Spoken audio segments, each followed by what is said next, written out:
a nonprofit advocacy group for the St. Johns River. And our mission is to help protect the river.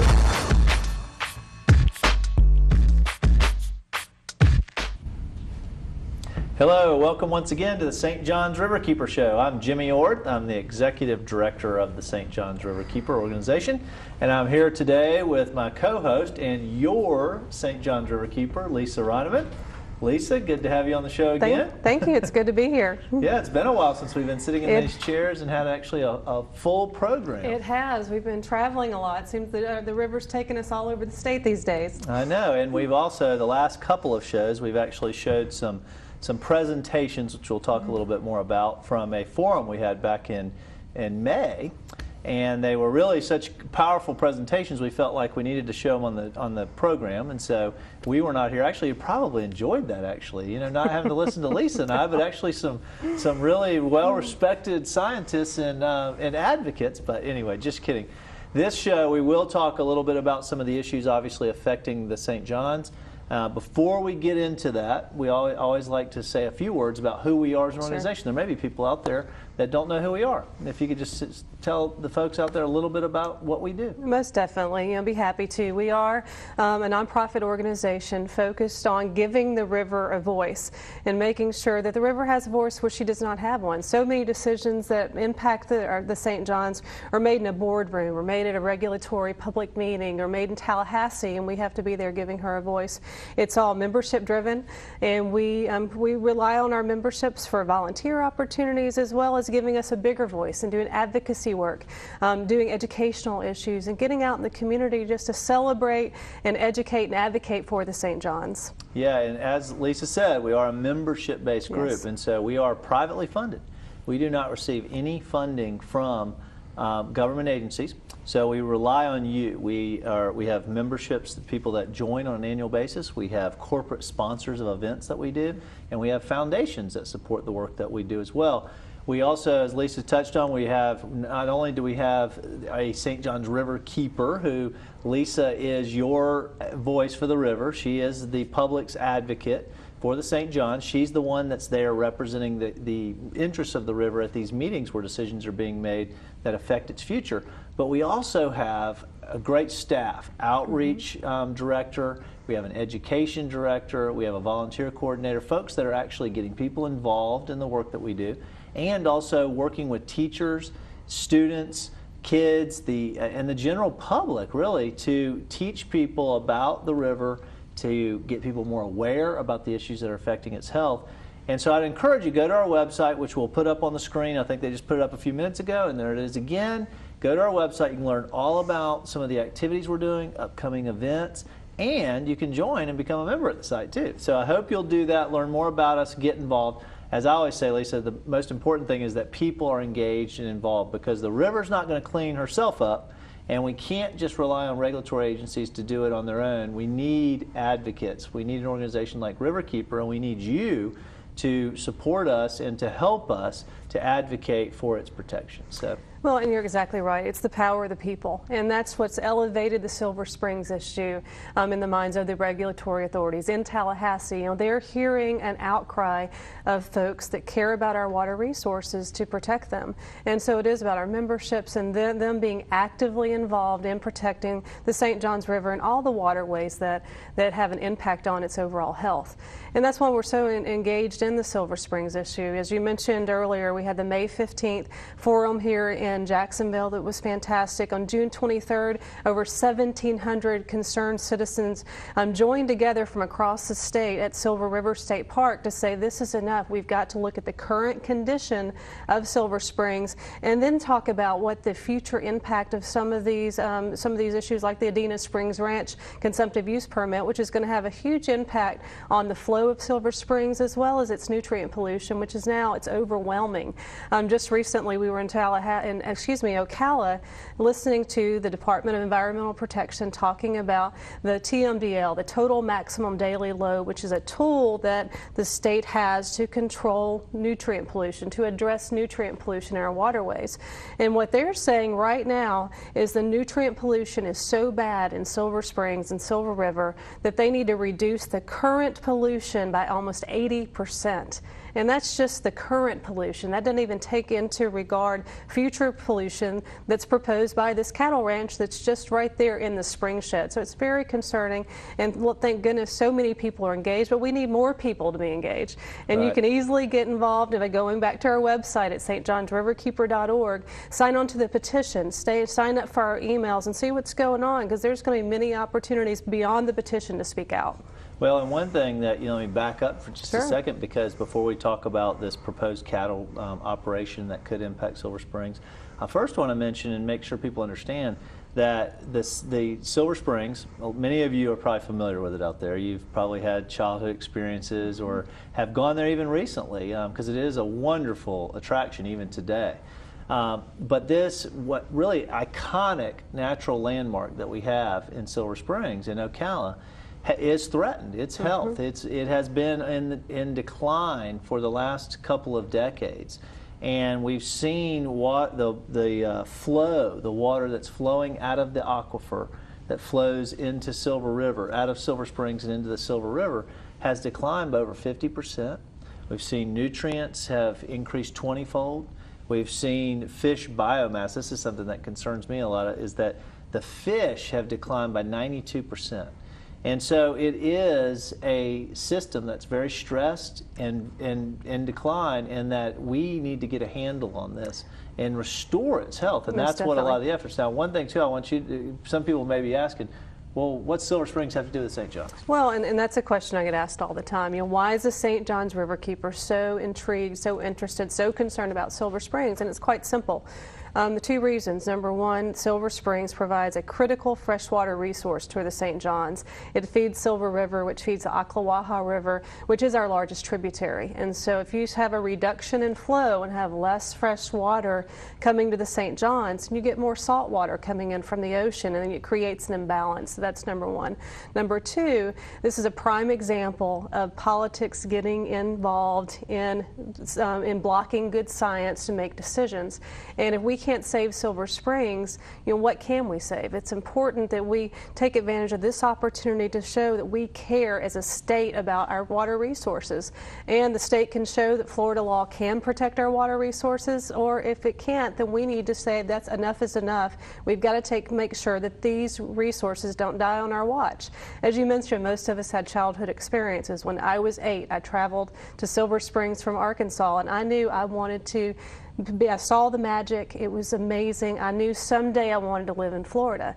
I took my children back in March of this year, and we had to hunt for fish when we were in the glass bottom boats. Before, it was like an aquarium, and the fish are gone. What you see is brown algae growing on all the grasses, and it's extremely sad, and we can't let the magic die on our watch, or what's going to bring people to Florida. Right, and I think that's one of the reasons that so many people, I think, have rallied around this, because it has such a special place in people's hearts and memories, but also because I think this is really a microcosm. What's happening here to Silver Springs is representative of problems that we're seeing across Florida with water supply, where we're pumping too much water out of the ground. We're seeing reduced flows of springs and rivers. We're seeing, and obviously, reduced levels of our aquifer and saltwater intrusion and things like that occur when that happens. But also, we're seeing pollution problems, nutrient pollution problems with waterways throughout the state is a major problem. Right now, in the Indian River Lagoon, I was just reading just yesterday that there is this brown algae bloom that has covered the Indian River Lagoon, and it is causing the submerged aquatic vegetation, the grasses to die. It's causing fish to die, and it's a major, major problem. We've seen this across the state with other water bodies as well, even the St. John's. Oh, exactly. It's across the state, and you can see many pictures of the algae. And the one, the Indian Lagoon, River Lagoon, they're calling it super bloom. I mean, it's something that they've not seen something with this intensity, and it's having a huge economic impact. And when you start, putting guys that depend on these waterways, their livelihood at risk, I mean, it's a real problem. It goes beyond just the environmental impacts. It's an economic impact, right. And we have to get resources in place and tools in place to protect these. Just looking at the TMDL and seeing on the Silver Springs issue, I mean, an 80% reduction in current pollution, and 45% of that is agriculture, and there's not a real tool to help them play the game and protect these water resources. And we have a huge challenge on our hands with all of these waterways across the state. Right, and I think the good news is that we've got so many people that are engaged though. And the Florida Conservation Coalition, which we're a member of, this is an organization that we've talked about, I think, on the show before, but former Senator Bob Graham and former Governor Bob Graham has pulled together a nonpartisan group of people, including, Bob Graham, obviously some of you may think he was a Democrat. Well, there's also former Senator Lee Constantine, who's a Republican, who's joined forces with Bob Graham, along with most of Florida's major environmental advocacy groups, and Riverkeeper is a member. We've joined together to try to work with a unified voice to protect Florida's waters. And everybody in this group we've shined a spotlight on Silver Springs because, as we mentioned, this really is ground zero for the water quality and water supply problems that are happening in Florida. And I'm hopeful that it will create so much awareness about some of these problems that we'll get more people involved, more people engaged, and then what will happen is, obviously, we're seeing the regulatory folks are really jumping into gear, and they're taking notice, and we'll start to see some real action, and that's what's necessary. Well, exactly, and again, it's that having that one voice and having a big a voice as possible. And last week I spent 3 days in Tallahassee with the leaders of the Florida Conservation Coalition, meeting with Secretary Herschel Vineyard of Florida Department of Environmental Protection. He brought together every executive director of the water management districts from across the state, met with the Department of Agriculture on best management practices and understanding what they are doing to protect our water resources, but most importantly, they listen to our concerns, and we're trying to see where there's some common ground, and then we have to fight in some other areas of making sure we can get the most protective, stringent measures in place to make sure we undo what's already done to these waterways and protect them from additional harm. Well, and I've talked to a lot of folks over the years, Lisa, from regulatory agencies, and sometimes they get a little frustrated with us because we push hard, and I always tell them, don't take it personally, because that's our role, and I think that's important for the viewers to understand that we are advocates, that our only priority and our only goal is the protection of the St. Johns River. So we're not encumbered by politics and all of these other issues that some of these regulatory agencies have to deal with. We can advocate, and I always tell them, listen, don't take it personally, because our job is to push you probably farther than you want to go. And what we're doing is making sure that the river, and all of our waterways for that matter, don't get shortchanged. And so as we have one simple goal, and that's to protect the St. Johns, and we keep pushing to make sure that the regulatory agencies are doing what's necessary. Because as we all know, a lot of times they fall short of going to the lengths that are necessary to protect our waterways, and that's where we, with the citizens behind us, can say, all right, we're not doing enough. And I think Silver Springs is a good example where we've said we're not doing enough, and we're starting to see the regulatory agencies at least say, you're right, we've got to do more. Exactly, and we have seen the regulatory agencies, in the case of Silver Springs, asking more questions, and they're starting to ask the applicant for more information. And we're working with our own technical experts to make sure that we can look at what they're providing and make sure that the science is thorough enough and done to the degree that it's proven that there is the connection, and making sure that that connection is identified and addressed in all of the decision making going forward. Right, and one thing that you mentioned before, and I think we should turn our attention to now, is so we know that Silver Springs is an important source of fresh water for the St. Johns River and part of the ecosystem of the St. Johns. It's also obviously an impaired waterway. And when we say impaired, we mean it's polluted, too many nutrients. Right. Its flow has declined dramatically, and we have to address some attention to restoring its health. But on top of that, here's a system that's already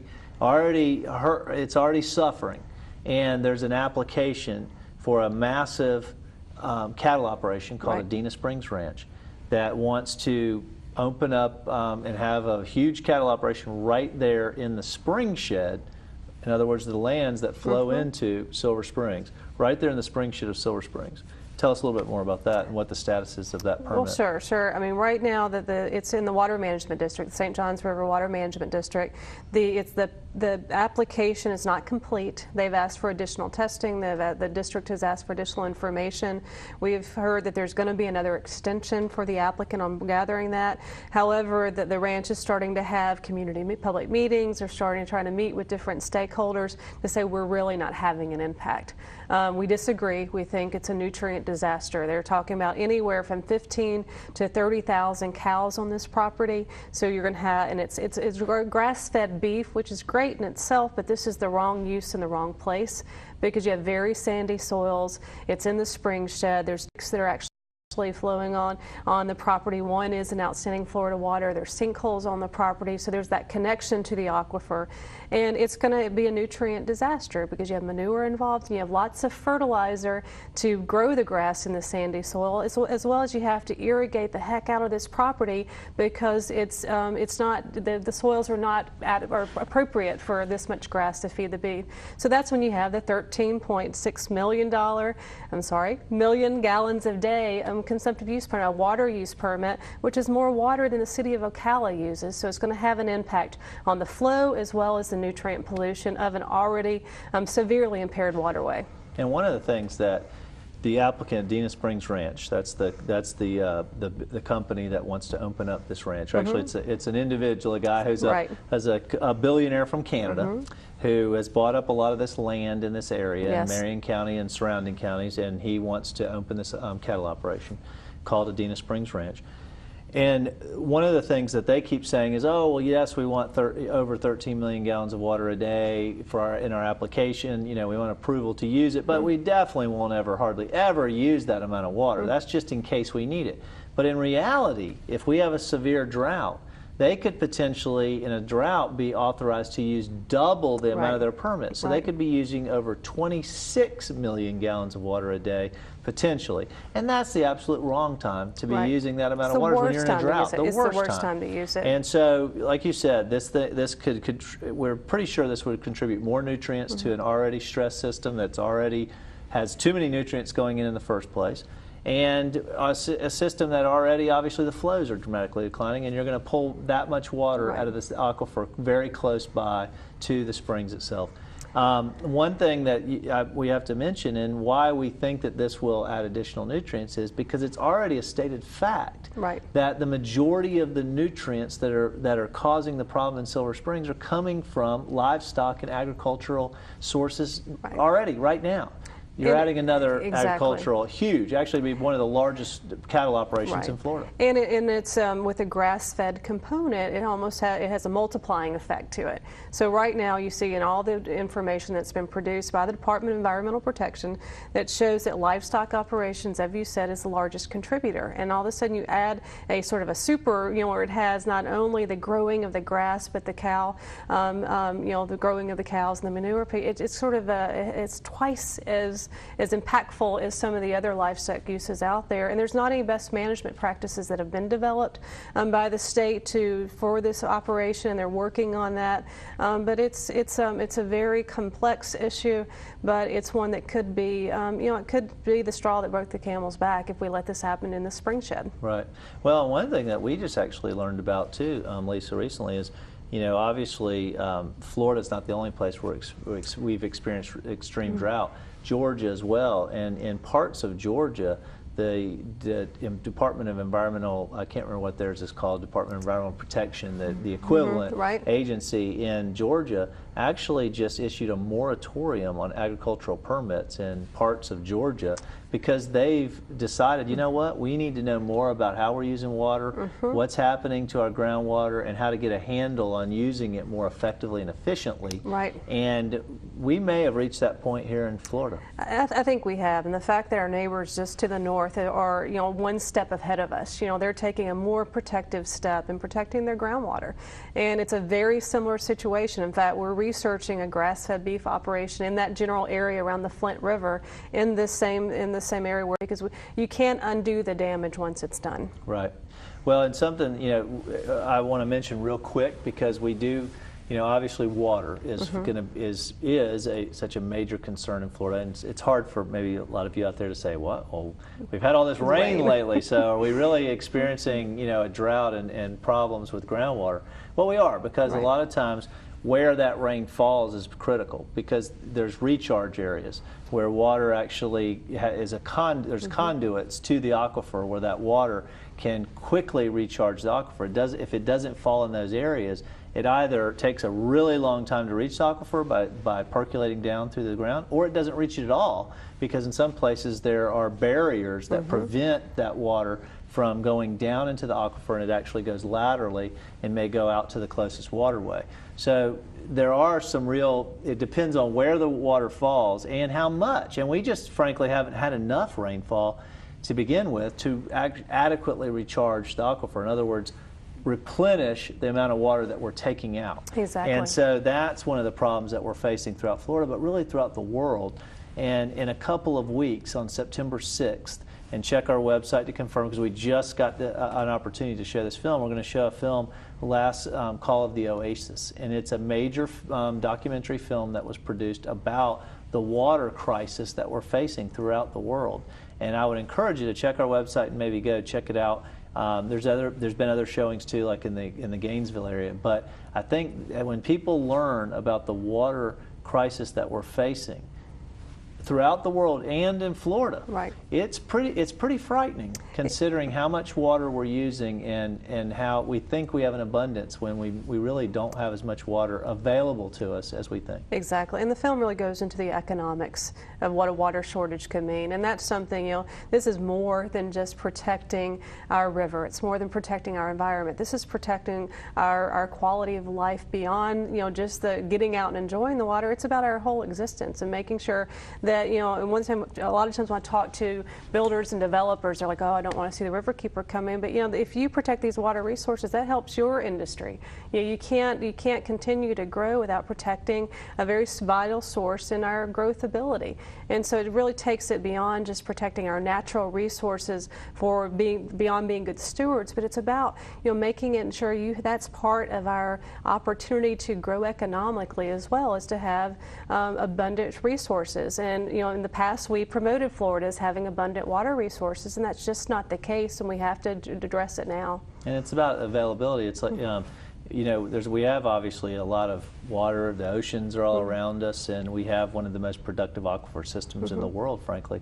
But we're taking too much water out too fast. It can't recharge itself, and then there's consequences that we mentioned, like saltwater intrusion. We've even seen that in some of the farms in St. Johns County, where some of the farmers for the last couple of years have been pulling salt water out of their wells, and that's a frightening thing for the agricultural industry, obviously.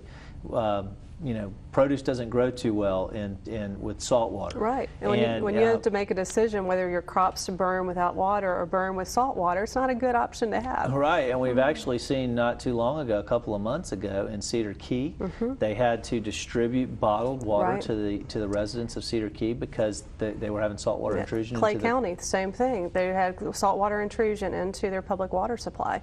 So, I mean, it's right here in front of us, and we can either address it, as proactively as we can while it's already in this state, or it's going to be much more expensive to react to it in the future. Well, and as we've talked many a times on the show about the water withdrawal issue, where there's plans and still plans, and I think we'll probably be hearing more about it in the near future, plans to take millions, hundreds of millions of gallons of water out of the St. Johns every day to use for drinking water and for irrigation.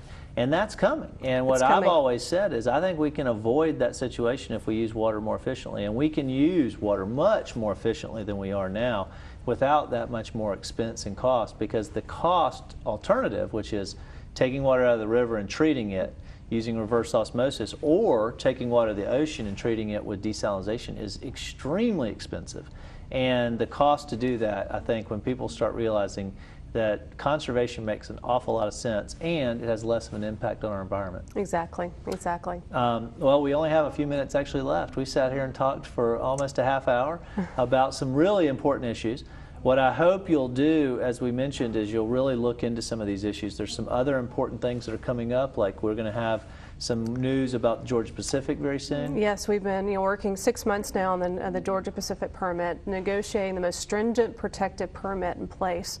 The pipeline's scheduled to be in operation in October of 2012, so we're getting very close. And we've talked about that really we're trying to make sure that whatever comes out of that pipe, wherever that pipe discharges, that it's as clean as it possibly can Exactly. be. And we've been working diligently on that. There's some other issues like efforts in the state to potentially sell off public lands. Yes, exactly. And I would encourage you, we have information on our website. So when you go to the website, on the home page, you'll see some graphics that scroll, and you just click on Save Silver Springs if you want to learn about that issue. Click on the land conservation issue and the selling of public lands. We have a lot of information about that on our website. And we have information about, of course, the Georgia Pacific Pipeline, and we'll be updating that soon as we have information. We think there'll be a draft permit issued soon, and we'll have to react to it and see if we feel like it is acceptable. We'll let you know. If we think that it doesn't go far enough, we'll also let you know and know what our next step is on trying to hold Georgia Pacific accountable. Exactly. One thing I want to mention, because we have a couple of minutes left, is that we do also have a lot of events. And as we mentioned, like for instance, we're going to be doing the screening of Last Call of the Oasis, but we also have boat trips. And that's what I think is some of the best opportunities that we provide, is getting people out on the river to experience it. We do once a month. We try to do once a month a 2-hour boat trip on the river that's open to the public. First come, first serve. It's usually quite affordable. We also do a 2-day boat trip, and those come up in October. And I would encourage you, there's a chance our last trips we're able to do, because we're having some difficulties coming up with availability of boats and accommodations. But we do 2-day boat trip on the river between Palatka and Sanford. It really is an incredible experience. And if you've never been on that part of the river, it is magical. I mean, it is so much different than the Jacksonville area, what you know of the river here. A lot of wildlife, great scenery, and we have speakers that come on board, historical reenactors, so it's very educational as well. You learn a lot, you get to see some great scenery and wildlife, and we stop at some really great spots as well. And so I'd encourage you to look into that. We do 2 trips. This fall, we're going to do one that goes from Palatka to Sanford, and then another one from Sanford back to Palatka. Those fill up pretty quick. We're actually almost, I think, fairly close to filling up the first trip. So check our website, call us as soon as you can, and register to take that trip, because it really is a once-in-a-lifetime experience, and people just have raved about it that have taken it. It's phenomenal. And I mean, the fact just to have that experience with 60 of your new best friends, I mean, it's a great experience. And there's several folks that have come on the trip multiple times, and they're every time we offer it, they're on the trip. But it's great, and encourage everyone to come out and join us. It's a good time on the river. And with schools starting up, there may be a lot of educators out there, or you may, as a parent, you may want to talk to the teacher of your kid's class. We have an educator, Jenny Busey, our education director, who has a lot of great programs, and a lot of that information is available on our website. So check it out. Call us, and we might be able to come out and do a program for your school, or even a field trip, because we do try to offer field trips for kids to go out on the water as well. We really think it's important to get out there and experience this wonderful resource that we have. So as I mentioned before, as we wrap up, please go to our website. Please get involved. It really is critical that we have you, that people are engaged and they're involved in these decisions that affect the future of the river. Hopefully it's through Riverkeeper. So consider a membership, and maybe give a gift membership to a friend or a family member, but get involved and help us to protect the St. Johns River. Thanks for joining us, and we'll see you next month.